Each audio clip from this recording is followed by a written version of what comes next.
Hello বন্ধুরা, তোমরা সবাই কেমন আছো? আশা করি সকলেই খুব ভালো আছো আর আমিও ভীষণ ভালো আছি। তোমাদের আরেকবার পূজাস কিচেনে সকলকে স্বাগত। আজকে আরেকটি নতুন রেসিপি নিয়ে চলে এসেছি বন্ধুরা। এই রেসিপিটি একদমই ইউনিক ধরনের রেসিপি। যখন আমাদের হাতে বেশি সময় থাকে না, তখন এই ডিম আর পনির আর আলু দিয়ে এই রেসিপিটি কিন্তু আমরা ঝটপট বাড়িতে বানিয়ে ফেলতেই পারি।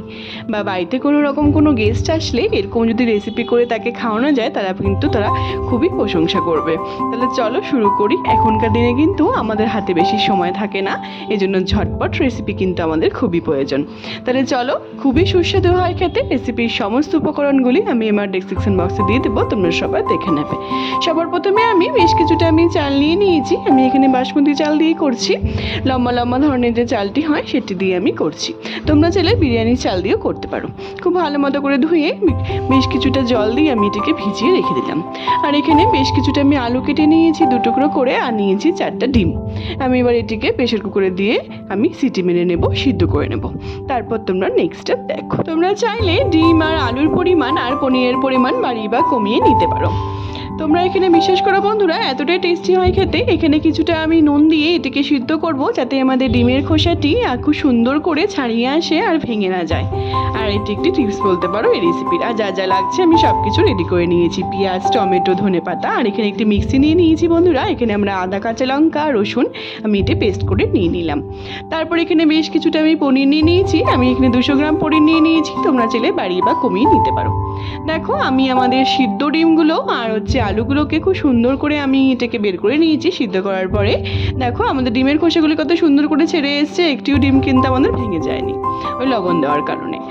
তারপর বন্ধুরা এখানে আমি বেশ কিছুটা কাজু কিশমিশও নিয়ে নিয়েছি। এখানে কড়াইয়ের মধ্যে আমি বেশ কিছুটা ঘি দিয়ে দিয়েছি, 4 থেকে 5 চামচের মতো। দেওয়ার পর আমরা যে কাজু কিশমিশগুলো রেডি করে রেখেছিলাম সেগুলিকে আমি হালকা একটুখানি ঘিয়ে ভেজে নেব। তারপর তোমরা নেক্সট স্টেপ দেখো। আমি পুরো রেসিপিটি আমি ঘিতেই করেছি। তোমরা চাইলে ঘিয়ের সাথে সাদা তেল মিক্সড করেও করতে পারো।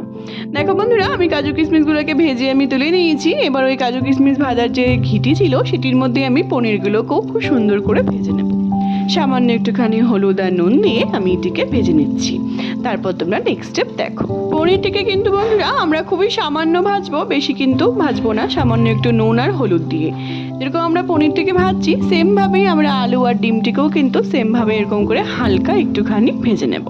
তাহলে পরে আমাদের খেতে কিন্তু বেশি স্বাদ লাগবে। দেখো বন্ধুরা, আমি পনিরটিকে খুব সুন্দর করে হালকা লালচে করে আমি ভেজে কিন্তু তুলে নিয়েছি, বেশি কিন্তু ভাজিনি। এবার আমি ওই ঘিয়ের মধ্যে আমরা যে 4টি ডিম সিদ্ধ করে রেখে দিয়েছিলাম সেটিকেও আমি হালকা একটু নুন আর হলুদ দিয়ে সেমভাবে হালকা করে ভেজে আমি তুলে নেব।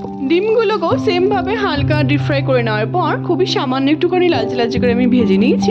তোমরা দেখতেই পাচ্ছ বন্ধুরা, এরকম করে ভেজে তুলে নেওয়ার পর আমি এবার সেমভাবে আলুটিকেও সামান্য একটুখানি নুন দিয়ে আমি ভেজে নেব। তোমরা দেখতে পাচ্ছ আমি কিরকম করে ডিমগুলিকে ভেজেছি। তোমরা এরকম করেই কিন্তু ভেজে নেওয়ার চেষ্টা করবে। খুব যদি কড়া করে ভাজো বন্ধুরা, তাহলে পরে কিন্তু খেতে একদমই ভালো লাগবে না। খুবই শক্ত চামড়া ধরনের কিন্তু হয়ে যাবে। খুবই সামান্য হালকা করে আমি সবগুলোকে ভেজে একইভাবে একই প্রসেসে আমি ভেজে তুলে নিয়েছি। আমাদের আলুগুলোও কিন্তু ভাজা হয়ে গেছে। এবার আমি সব আলুগুলোকেও তুলে নিচ্ছি। তারপর তোমরা নেক্সট স্টেপ দেখো। আলুগুলোকে খুব সুন্দর করে ভেজে আমি তুলে নিয়েছি। এবার ওই আলু ভাজার ঘিয়ের মধ্যে আবার বেশ কিছুটা আমি ঘি অ্যাড করে দিচ্ছি বন্ধুরা। তখন দেখো খুব সুন্দর একটি গন্ধ বেরিয়েছে। তারপর এখানে সব রকম গোটা গরম মশলা আমি এর মধ্যে অ্যাড করে দিচ্ছি, আর 2টো তেজপাতা। এখানে লং, দারচিনি, এলাচ, বড় ছোট এলাচ সব রকম গরম মশলা আমি নিয়ে নিয়েছি। তারপর এখানে যখন একটি খুব সুন্দর একটি গন্ধ বেরিয়ে যাবে, মিষ্টি গন্ধ বেরোবে, তারপর এখানে বেশ কিছুটা আমি কুচনো পেঁয়াজ কেটে রেখে দিয়েছিলাম। এখানে আমি 2-3টের মতো পেঁয়াজ কুচিয়ে রেখেছি, সেটিকে আমি অ্যাড করে দিলাম। অ্যাড করে দিয়ে খুব সুন্দর করে হালকা করে আমি এটিকে ভেজে নেব। পেঁয়াজটিকেও কিন্তু আমরা খুব একটা ভাজবো না। তারপর যখন দেখবো পেঁয়াজটি খুব সুন্দর একটি লালচে রং ধরে গেছে, খুব সুন্দর একটি গন্ধ বেরিয়েছে, তারপর এখানে যে আমরা আদা, কাঁচা লঙ্কা আর রসুনটি পেস্ট করে রেখে দিয়েছিলাম সেটিকে আমরা অ্যাড করে দেবো। অ্যাড করে দিয়ে খুব সুন্দর করে ভালো মতো করে এটিকে আমরা নাড়াচাড়া করে নিচ্ছি। যখন দেখবো খুব সুন্দর একটি গন্ধ বেরিয়েছে বন্ধুরা সবগুলোর থেকে, তারপর এখানে আমি 1টা থেকে 1.5টার মতো আমি টমেটো কুচি করে রেখে দিয়েছিলাম, সেটিকে আমরা অ্যাড করে দিলাম। অ্যাড করে দিয়ে খুব সুন্দর করে নাড়াচাড়া করে নিচ্ছি। তারপর তোমরা নেক্সট স্টেপ দেখো। তারপর এখানে বেশ কিছুটা ধনেপাতা কুচি আমি অ্যাড করে দিলাম। আবার আমরা পরেও এই ধনেপাতা কুচিটি অ্যাড করব, সেই জন্য আমি সামান্যই অ্যাড করেছি। এই ধনেপাতা কুচিটি অ্যাড করার জন্য কিন্তু আমাদের এই পোলাওয়ের স্বাদ কিন্তু দ্বিগুণ বেড়ে যাবে। তারপর এখানে সব রকম গুঁড়ো মশলা আমি অ্যাড করে দিচ্ছি। এখানে 1 টেবিল চামচ করে আমি সব রকম গুঁড়ো মশলা নিয়ে নিয়েছি। পরিমাণ মতো নুন, হলুদ গুঁড়ো, জিরে গুঁড়ো আর তোমার ধনে গুঁড়ো আর কাশ্মীরি লঙ্কার গুঁড়ো আর লঙ্কা গুঁড়ো সব রকম গুঁড়ো মশলা আমি অ্যাড করে দিয়েছি, 1 টেবিল চামচ করে নিয়েছি। তারপর এখানে সামান্য একটুখানি জল অ্যাড করে দিচ্ছি আমি। তারপর এখানে খুব সুন্দর করে তেল ছেড়ে আসা অবধি আমরা এটিকে কষিয়ে নেব। তারপর তোমরা নেক্সট স্টেপ দেখো। আমি এই মশলাটিকে খুব সুন্দর করে ঢেকে ঢেকে তেল ছেড়ে আসা অবধি খুব সুন্দর করে আমি কষিয়ে নিয়েছি। তোমরা দেখতেই পাচ্ছ খুব সুন্দর করে আমাদের মশলা থেকে কিন্তু বন্ধুরা তেলটি রিলিজ করে গেছে, তার মানে খুব সুন্দর করে আমাদের মশলাটি কিন্তু কষে গেছে। তোমরা বিশ্বাস করো বন্ধুরা, ডিম আলু পনির এই পোলাওয়ের রেসিপিটি এতটা টেস্টি হয়, খেতে দুর্দান্ত লাগে। অল্প খেলে পরে কিন্তু কারোরই মন ভরবে না। তারপর আমরা আমি ভাতটিকে খুব সুন্দর করে চালটিকে ধুয়ে রেখে দিয়েছিলাম ভাতটি করার জন্য, সেটিকে আমরা এর মধ্যে সম্পূর্ণ অ্যাড করে দিয়েছি। অ্যাড করে দিয়ে মশলার সাথে খুব ভালো মতো করে এটিকে মিশিয়ে দিতে হবে। তারপর এখানে পরিমাণ মতো আমি জল অ্যাড করে দিচ্ছি। জলটি কিন্তু খুবই ইম্পর্টেন্ট বন্ধুরা, কারণ কেন, জল কিন্তু বেশি হলে পরে কিন্তু চালটি একদমই সিদ্ধ হয়ে যাবে বেশি, আর খেতে কিন্তু একদমই ভালো হবে না। এখানে আমি তোমাদেরকে জলের পরিমাণটি বলে দিচ্ছি বন্ধুরা, তোমরা যদি 1 বাটি চাল নাও তাহলে 2 বাটি জল অ্যাড করবে। তারপর এখানে আমি আলু ডিম আর পনিরটিকে ভেজে রেখে দিয়েছিলাম আগের থেকে, সবগুলিকে আমি এর মধ্যে অ্যাড করে দিচ্ছি। অ্যাড করে দিয়ে খুব ভালো মতো করে এটিকে নাড়াচাড়া করে নেব। তোমরা বিশ্বাস করো বন্ধুরা, ডিম আলু পনিরের এই পোলাওয়ের রেসিপিটি এতটাই টেস্টি হয় খেতে, একবার খেলে কিন্তু কারোরই মন ভরবে না, বারবার কিন্তু বানিয়ে খেতে ইচ্ছে করবে। তারপর আমরা ঘি ভেজে রেখে দিয়েছিলাম বন্ধুরা কাজু কিশমিশটাকে, সবগুলিকে আমরা অ্যাড করে দিলাম।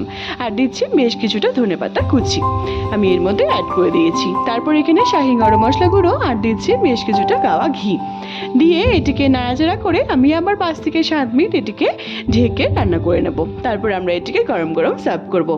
আমাদের ডিম পনির আর আলুর পোলাও কিন্তু একদম তৈরি হয়ে এসছে।